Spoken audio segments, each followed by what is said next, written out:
few minutes. So just wanted to let you know that not only is the Forsaken Forest Wet and Wild Halloween collection out, but their new Halloween collection is a Disney Villains. The only thing that pissed me off about that is I had to go out to do a small grocery. I had no meat to cook for dinner, and they had just put up that display, and there was a whole empty section.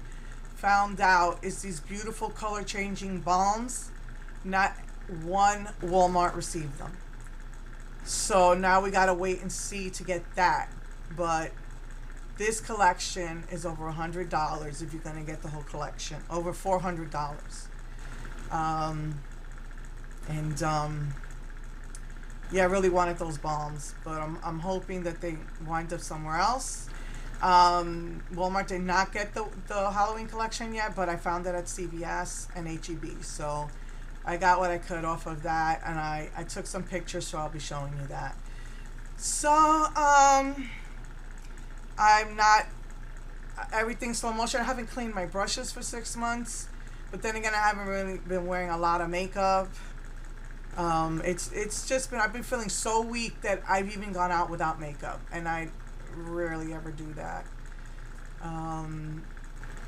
After I got my, like, I don't have the energy to be going around, going on hunts, but my husband's been driving me after work, so, you know,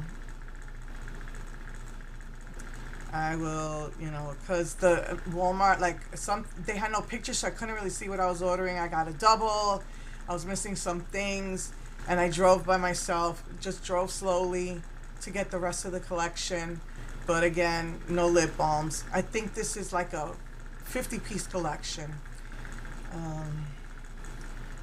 And like I said, I haven't been wearing that much makeup because I've been home resting, recovering, so anyway.